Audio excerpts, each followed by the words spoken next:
이야기 따위 없어져 버려라. 구영모 소설 지키 그림.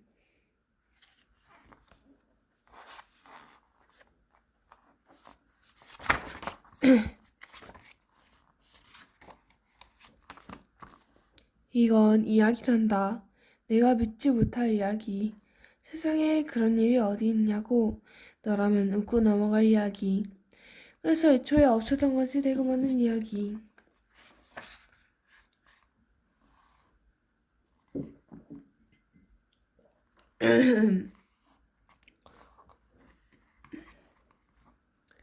조금 전까지 눈앞에서 소리내며 사람 움직이던 이를 보지 않았으며 질량이 없는 상태로 돌려놓아 수납했을 뿐인데 큐의 어깨에 맨 리버터가 공연을 묻히기졌다.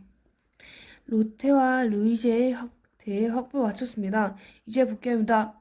그때 다른 구역에서 수거를 마치고 돌아가는 길인지 디가 긴 감청색 머리카락을 휘날리며 지나쳐갔다. 수고, 먼저 간다. 같이 가지. 나 없고 나는데. 그랬으면 좋겠지만 나 아직인데. 디가 턱으로 가리키는 곳으로 내려오다 보니 상하실의 호치를 알리는 불빛이 큐의 손목에서 깜빡이고 있었다. 왜 또 나만 갖고. 890번입니다. 말씀하십시오. 큐가 응답하기 바쁘게 지시가 떨어졌다. 도주 중인 인계의 모습이 감시 영상에 잡혔으나 정son 파일럿 위치를 확인하고 포엠 믹스고하라는 명령이었다.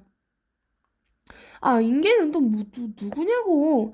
진짜 초과금만 수당은 주려나. 같이 가줄까? 됐어. 한 명인데 가뿐하겠지. 이따 수리라해. 응. 손 흔드는 뒤로 하고서 큐는 시스템에 전송되는 위치와 경로 예측 정보를 확인하여 바이크를 자동 주행 모드로 바꾸었다. 인계에 대한 정보는 몇 페이지에 불과하며 달려가는 동안 스캔하는 걸로 충분했다. 극소수에 속하는 몇몇 사람들 외에는 누구도 책을 읽지 않은지 우려했다. 글자를 몰라서가 아니라 99%의 사람들이 이 글자를 알고 글자가 모여 이런 낱말과 문장을 읽을 수 있으며 의미도 해독할 수 있다. 그러나 그 문장이 모여 이루는 행간의 진행까지 이해하고 싶어하는 사람들은 점점 줄어들다가 사라지다시피 했다. 책을 읽지 않은 사람들과 몇 권만 읽은 사람들이 서로 자신의 말이 진리라고 싸우다가 책은 빛바라고 무용해졌다. 200년 전에 발각된 소설 가운데에는 사람들은 몰래 책을 읽고 국가에서 눈에 띄는 대로 책을 불태운다는 내용의 과학소설이 있었는데 지금 현실을 보면 말 같지도 않은 이야기다. 이런 상태라면 두주한 인물들이 굳이 수고하러 다니지 않아도 되는 거 아닌가? 웬만하면 그냥 자유롭게 풀어주지 뭘. 명령대로 이양하면서 큐는 그게 의문이었다.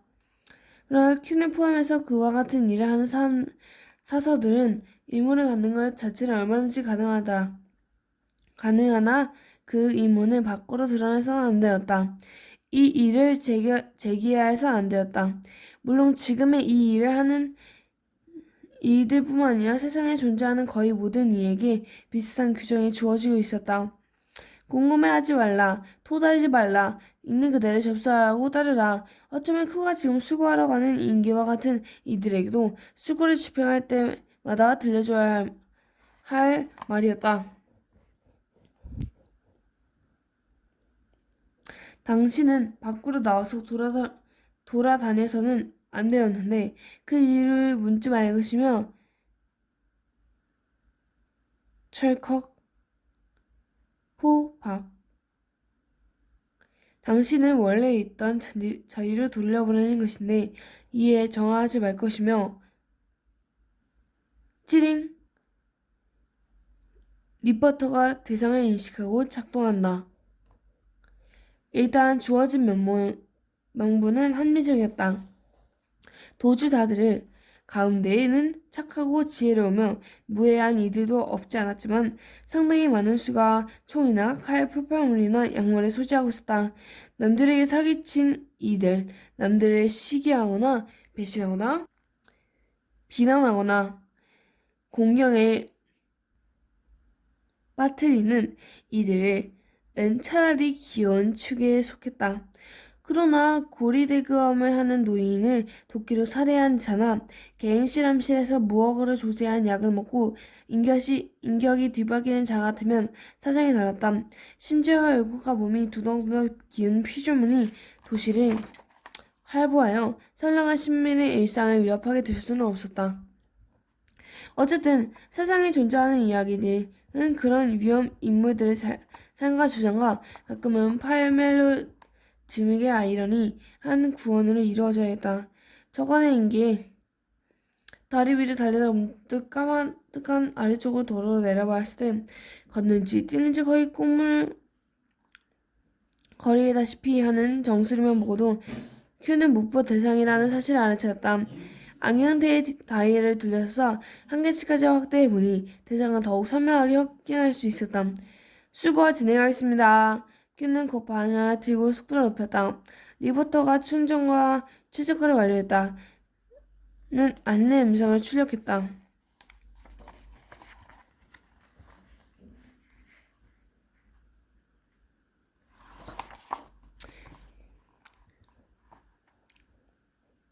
인기에 팔이 걸린 바구니가 걸어갈 때마다 좌우로 흔들렸다. 처음 주인 부부의 집에서 나올 때까지만 해도 힘방에 넘치듯이 당겼었는데 걸으면서 하나씩 먹고 어떤 건 숨차게 뛰면서 떨어뜨리고 하는 동안 이제는 다 사라지고 몇 개만 남아있었다. 분명 휴가를 얻어 집에 돌아가던 참이었고 집으로 가는 길을 따라 걸었을 뿐인데 걷는 동안 주변 풍경이 어느새 바뀌었다. 마차는 한 대도 눈에 띄지 않았고 꽃과 나무도 가득해야 할 풋술도 샘물도 늪지대도 간데가 없었다. 길바닥은 햇빛이 아닌 잿빛으로 가득했다. 주위에는 변발한 집 한 채 눈에 띄지 않았고 그 대신 거대한 건물을 일부분 짐작되어 누구도 살지 않은 성깊은 파손된 구조들만 간혹 보였다.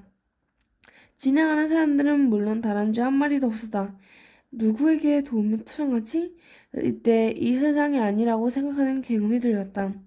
그 전에 어린들이 인계를 꾸짖을 때 말하던 하느님의 진노가 이런 소리에 시작되지 않았을까 싶었다.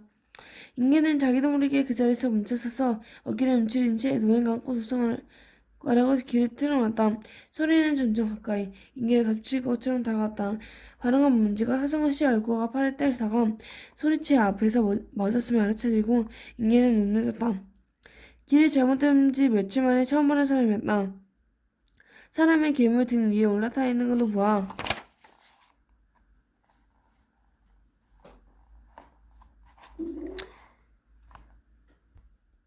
그 소음은 괴물이 낸 모양이었다. 저런 걸 기들이라니 보통 사람이 아닌 것만은 분명했고 그 괴물이 곧장 거대한 발톱으로 자신을 낚아채어 부숴버리거나 잡아먹지는 않을 셈씹었다. 인기가 눈물을 흘리기 시작하자 그쪽에 당했는지 괴물에게서 내려와서는 물었다. 괜찮습니까? 인기가 주저하는 울음을 사투리자 상대방은 악마의 소통같이 생긴 무쇠를 벗고 다가왔다. 아직 아무것도 안 했는데 왜 그러지요? 아무것도 안 했다는 말들이 뭔지는 모르겠고 아직이라고 하는 걸 보면 곧 대답과 반응이야. 여에 따라 공격을 하겠다는 뜻으로 볼 수 있지만 인계는 그 자리에 그대로 넘어져서 잠들어버린 까라에 대답할 수 없었다.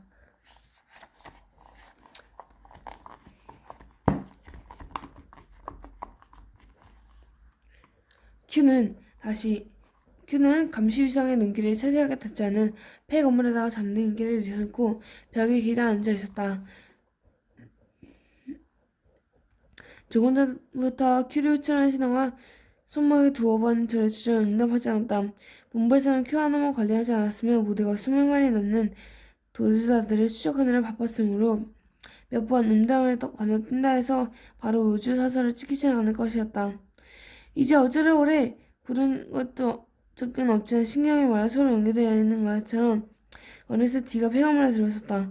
본부 숙소에 들어가지 않고 그들을 따라오는 모양이다. 여기는 어떻게 와서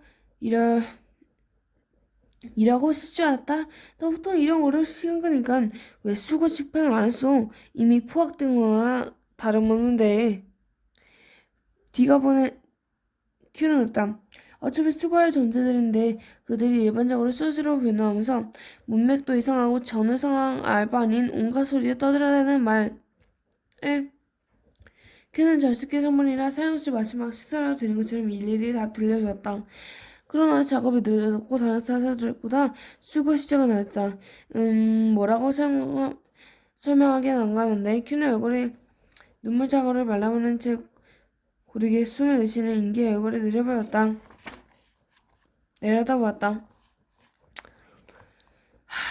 잠들어 버려서 본인은 아무것도 모르는 상태로 리버트에 수신하는 건 좀 아니다 싶어서 디는 진절머리 난다는 듯 고개를 저으면서도 퀴의 말에 무성의하게 동의해 주긴 했다.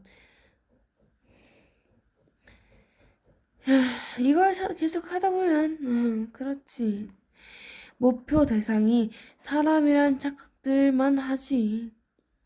그러면서도 사수들이 할 일은 전해져 있으며 그 사실을 인물에 드러내서는 안 되는 것이 역시 니는 잘 알고 있었다.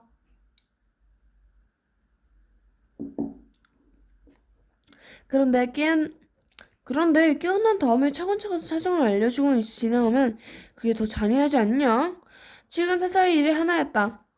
책이라고 할 때 불렸던 것을 찾아서 제자리에 돌려놓는 일.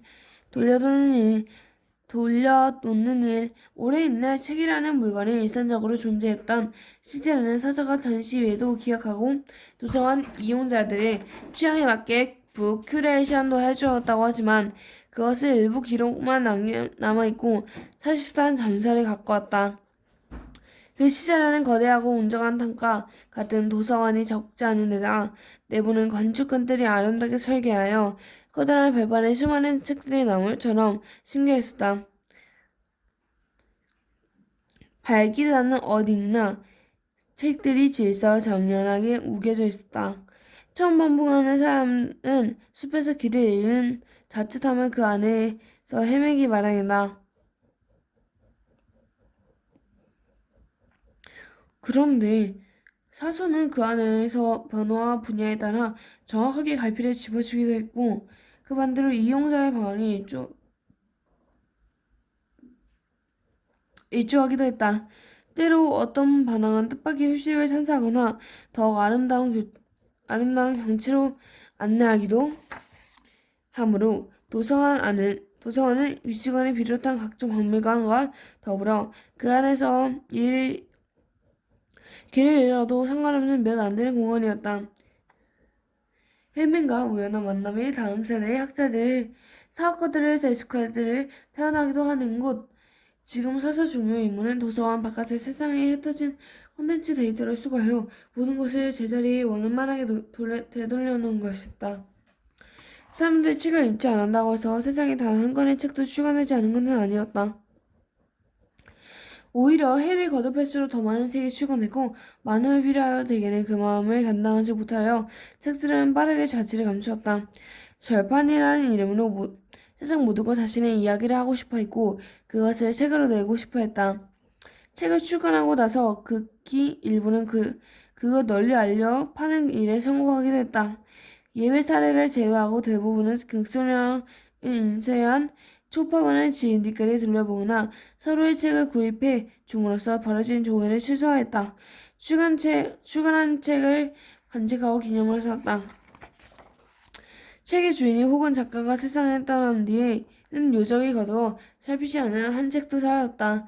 처음부터 그런 책은 세상에 존재한 적은 없다는 것처럼 간혹 카논에 돈장 한 입처럼 고인의 관 안에서 함께 들어가는 경우가 있었는데 이 세상엔 책이 사라진다는 점으로 다른 바가 없었다. 카론 그리스 신화 속의 사실이나 저승이 강을 건너게 해주는 뱃사공 카론에게 줄 뱃사로 죽은 자의 입에 돈장을 물렸다고 한다. 글을 쓰고 책을 펴내는 행위가 사람들을 살게 했지만 책을 읽고 싶어하는 사람들은 점점 줄어드는데 자신의 이야기를 내놓고 싶어하는 사람들은 넘쳐나서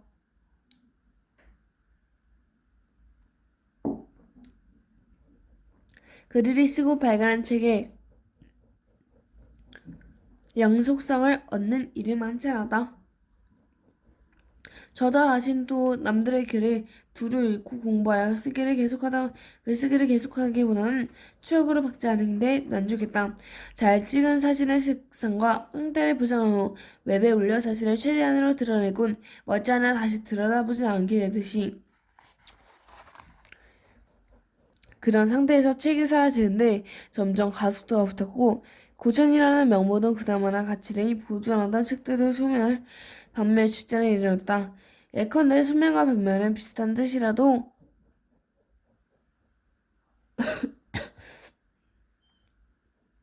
뉘앙스와 쓰임새가 서로 살짝 다르며 어떨 때는 순전히 감정이 문제에 좌우되며 쓰일 때도 있는데 세상이 책 읽기를 기피하면서 그 미묘한 차이를 구분하지 못하는 이들이 늘어났다. 그런데도 세상에 태어나 다들 기초교육을 받고 좋든 싫든 한 권 이상은 책을 읽었기에 서로 자기가 있는 게 옳다고 하는 싸움만 들었다. 그럼에도 불구하고 사람들은 영화를 연극을, 만화를, 그림을 보고 음악을 듣고 게임을 했다. 책은 스펙터클한 장면으로 사람들의 심박수를 끌어올리는 영화 기초자료가 됐다. 어떻게든 읽을 줄 알고 그나마 읽기를 덜 싫어하는 축에 속하는 사람들이 책을 읽고서 읽기에 진저리를 내는 사람들을 위한 콘텐츠를 제작했다. 이때 다수의 제작자들은 이용자들이 지나치게 깊이 생각하거나 고민할 시간을 되도록 줄이는 방식의 연출을 택했는데 읽는 얘기가 필요로 하는 것이 바로 그런 충분한 시간이었다. 모호함 없이 이야기가 분명하게 전달하게 하기에 목적지까지 고속도로를 뚫어 놓은 것처럼 그리하여 빠른 속도로 수익이 되기 책이란 그런 것들을 제작하는 데 성공하거나 그 이상으로 제작의 원천은 소스가 될 것이다. 그러므로 공들인 자정, 표지의 문이나 표절, 가름끈, 낡은 종이 냄새 같은 것이 불필요했다.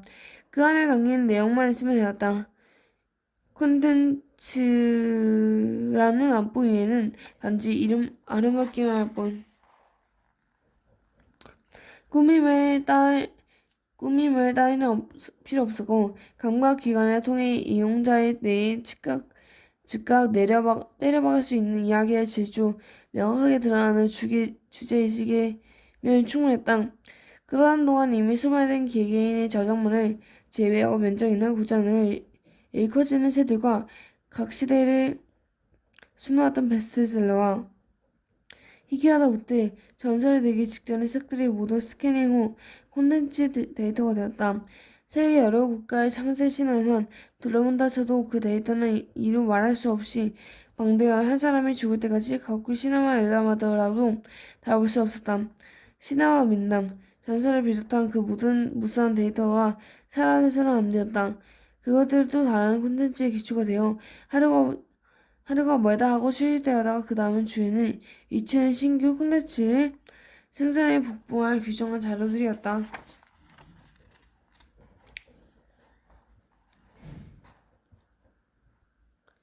그렇게 모인 데이터가 새로운 시대의 도서관을 이루었다. 시민 누구나 상세히 개인 정보를 제공하면 아이디와 패스워드를 발급받아 가상 공간에 접속할 수 있었으므로 더 이상 누구도 도서관에 직접 가서 책을 찾지 않아도 되었다. 어차피 필요한 것은 콘텐츠뿐만 아니라 일일이 손에 책을 쥐고 넘겨볼 이유가 있었다. 동시 접속 이용자들의 수는 무제한이 가깝게 풀어주었지만 콘텐츠를 제작하는 사람들이 주로 이용하기에 가상 공간 자체도 크게 부쩍이지 않았다. 접근선에 떨어지는 마을에 작은 도서관이나 마을 도서관 혹은 이동 도서관이라는 이름으로 존재했던 도서관들이 통폐합되었다.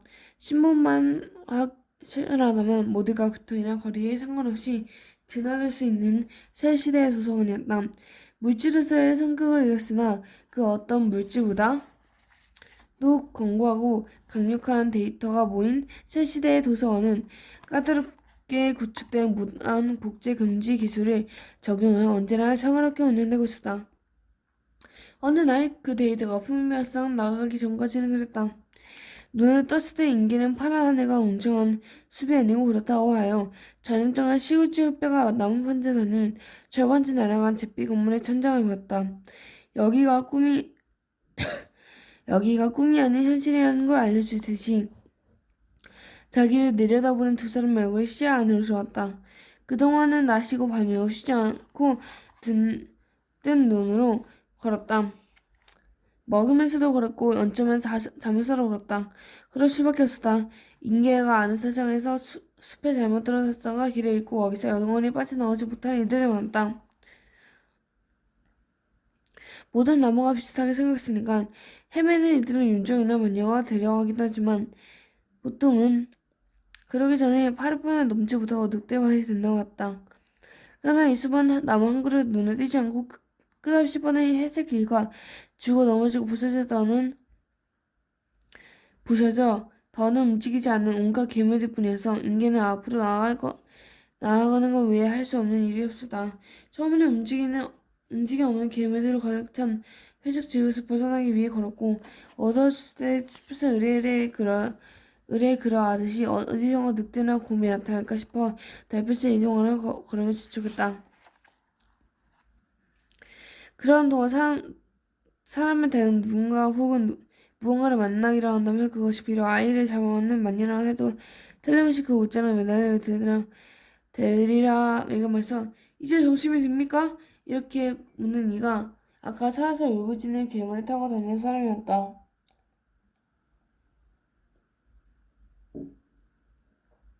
세상에 태어나 단 한 번도 들어본 적 없는 이상한 발음과 억양으로 이루어진 말이었는데 신기하게도 인간은 주고 그 말을 다 알아들을 수 있었다. 아픈 데는 없습니까? 인간은 고개 저었다. 여기가 어딘지 알겠습니까? 역시 이어서 고개를 젓자 큐는 쓸쓸하게 미소를 지었다. 그런 걸 물어보아서 미안합니다. 실은 모르는 게 당연합니다. 그럼 당신이 누군지는 알고 있습니까? 디가 못마땅한 얼굴을 하고 손살을 쳤다. 하지 말라고. 너 진짜 그거 규정 위반이야. 규정을 엄격하게 지키려면 사실은 말 한마디 섞여서 안 되는 거 몰라? 게다가 누구나 니 자아가 발생 위험에 있는 질문을 그렇게 함부로 내 말이 오라. 하지만 우리는 사소인걸. 키는 뒷말에 삼겼다. 사소리가 세상 모든 책의 내용을 환히 낄 수 없더라고. 소주 안에 지금 논맛에 있는 책이 개요정으로 대량 인용화 파악하기 마련이고 전전되거나 입력된 데이터를 배수의 속도로 열려하려 그 데이터를 가장 적합한 디렉터리에 위치시키기 위해 도서관의 새로운 이용자가 언제라도 훈련을 겪지 않고 자료를 찾아 참고하여 또 다른 콘텐츠를 만들 수 있도록 그러기 위해 데이터를 가능한 한 완전사들을 만드는 일이 어째서 규정 위반이라는 걸까? 퀴는 그런 의문을 품을 수 있었다. 어쩌나 몇 년을 따라하기만 하면 되는 일인가.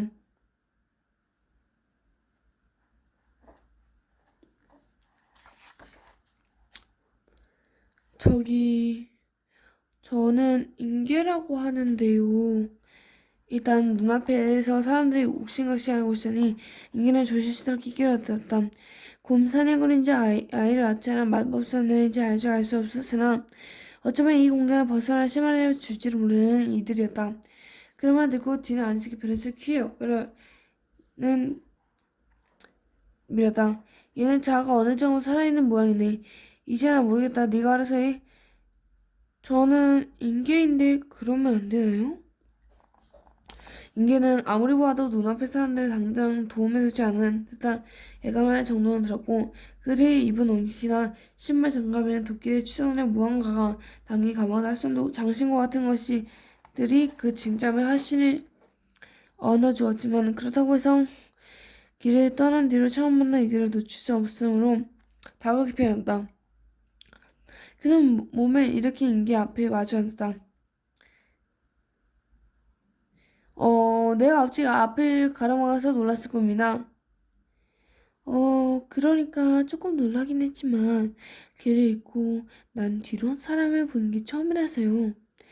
길을 잃기 전에 무엇을 하고 있었는지 주위에는 뭐가 있었는지 말해줄 수 있습니까? 정말 아무것도 다른 것도 안 했어요. 제 기억에 맞단 말이지요. 그냥 주인 아주머니께서 집에 한번 다녀오라고 하셨어요. 부엌일, 빨래 청소 그동안 열심히 했다가 휴가를 내주셨어요. 그리고 인계는 주위를 둘러보다가 문득 빵 한두 개만 남고 거의 피다시피 한 짝이 바구니와 곁에 그대로 놓여있는 것을 발견했다. 한결 눈에 보여 빗은 것 같은 이빨을 주셨어요. 부모님께 갖다 드리라 하셨지요. 원래 바구니에 넘치도록 담아주셨는데 지금은 별로 없지만요. 빵은 다 어디로 갔습니까? 빵의 해방이 무엇보다 중요한 일이라는 듯이 퀴는 물었다. 인계는 그것이 무슨 상황인가 싶어서 좀 이상하지만 일단 자기 빵을 어떻게 했는지 확실하게 기억하고 있음으로 대답했다. 수기를 펼쳐져야 하는데 계속 자꾸 풀 한 폭이 없는 이상한 일만 나오고 그러다고 지금까지 온 길에 뒤돌아봐도 똑같은 길만 있을 뿐이라 어디로 돌아와야 할지 몰랐어요. 하는 수 없이 누구라도 만날 때까지 사람 사는 집이 한 채라도 보일 때까지 이대로 걷자 마음먹었었어요.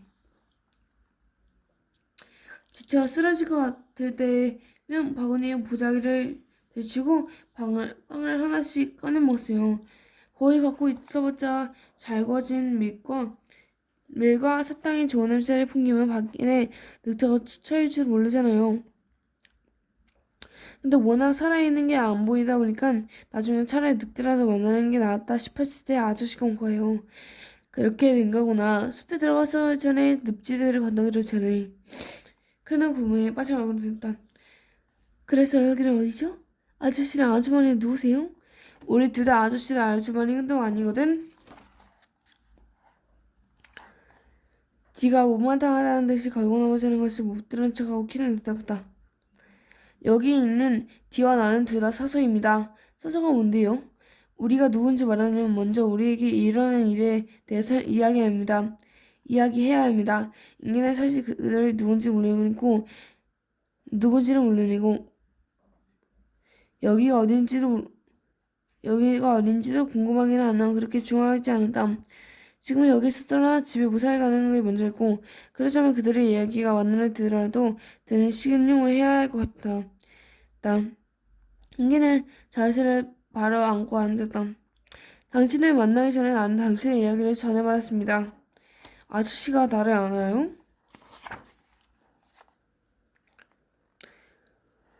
원래는 몰랐고 정보를 통해 대강의 계율을 알게 되었습니다.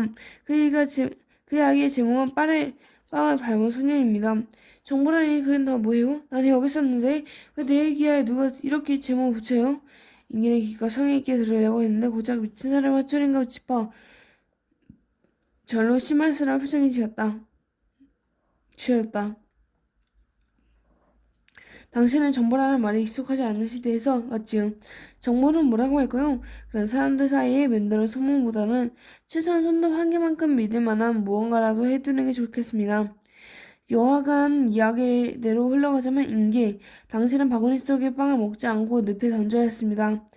그리고 결코 빠져나올 수 없는 늪 속으로 깊이 잠긴 그 길로 지옥에서 오랜 세월을 보내게 되어 있지요. 정신나간 소리는 점점 정도가 심해졌다.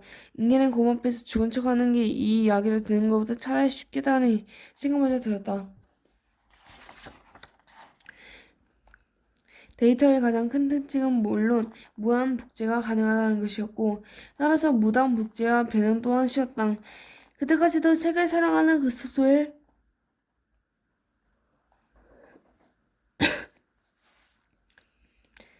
희귀 인류 가운데의 일부는 이를 가리켜 극단적으로 말하기도 했다. 지금껏 세상에 존재하고 사라져가는 콘텐츠들은 그런 광고의 문자와 변형이 결과물에 지나치지 않는다고. 따라서 원본과 원본의 비교적 가까운 테스트 그리고 공인의 이본인들이 훼손되지 않도록 새로운 시대의 도서관은 이용자들에게 복잡한 정리송을 금지하고 후 열람을 활용했다. 걔는 다운로드와 소연은 불가능한 대신 언제든 도서관에 로그인해서 볼 수 있게 한다는 방침이었다. 원본 데이터의 파손에 대비하여 국제 도서관도 일종의 대피소 개념을 만들어주긴 했으나 그 전까지 인류가 발간하고 준식지가 오는 모든 책의 데이터를 완전히 형식과 내용을 갖춰 사문까지 보관하기에는 서버와 윤리의 한계가 있었다.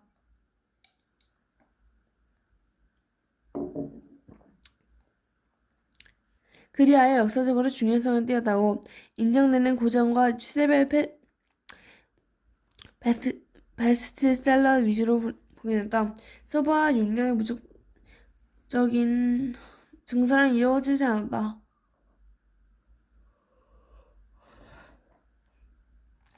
도서관이나 수익이 낮지 않은 공공사업으로 이윤 추구와 무관했으므로 예산을 채정할 때 언제나 가장 뒷전을 밀려나고 있다.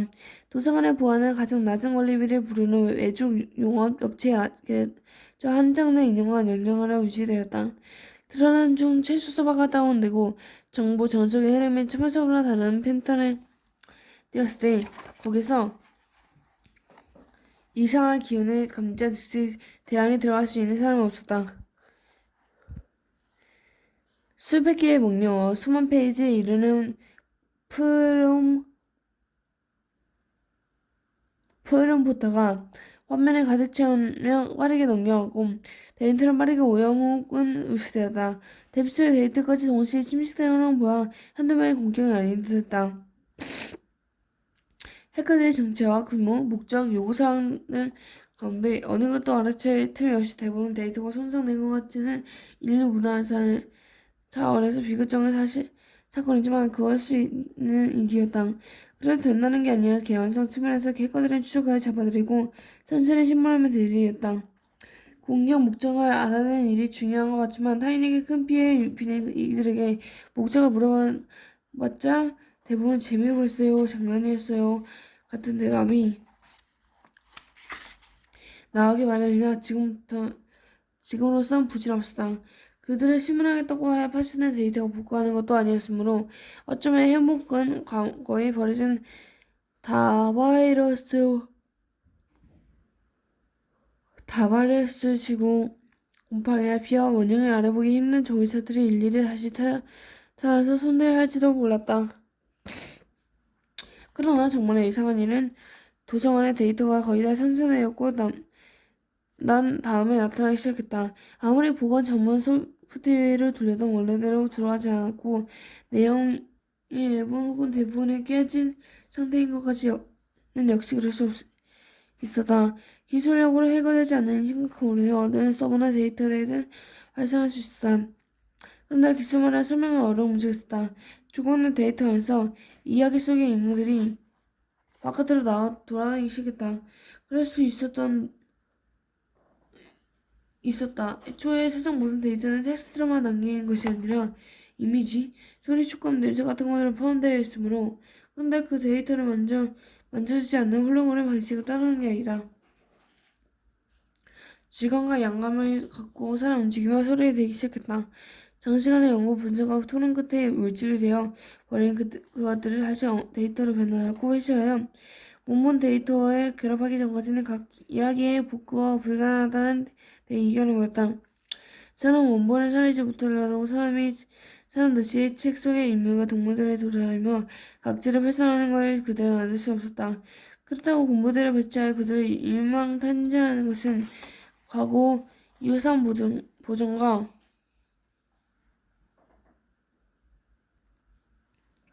미래를 고려하면 좋은 선택으로 보기 어려웠다. 데이터가 물질이 된다면 역으로 물질을 데이터로 돌리는 일이 불가능할 일 없다는 생각으로 개발한 것은 기관총을 크게 일리보되었다. 물질, 데이터, 상호 변환들 기능으로 개발하는 데에만 1년 가까이 걸렸고 그러한 동안 데이터 속의 수많은 주인공 혹은 엑스트라들이 도시를 점령해 나갔다. 사람들은 서둘러 의사를 따르고 이것을 유령도시 비슷하게 변했다. 도시를 연결하는 교통편은 끊기고 도시 둘레로 잠수에 세워졌다. 전쟁으로 인해 대부분의 인물들은 다시 도시 경계 바깥으로 나갈 수 없게 되었다. 가끔 하늘을 나는 존재들을 쉽게 눈에 띄었으므로 시위와 정찰 부대에 의해 진압 생포되었다. 물에 사는 존재들 장벽 안쪽에 강의 연번에 발견되어 그들이 해수로새를 헤매다가 다 죽어가기 직전 스스로 데이트로 돌아버렸다. 그 외에는 도시 안에서 목적을 잃고 혼란에 빠져 적당한 빈집을 엄폐물에 삼았으며 방랑하는 인물들의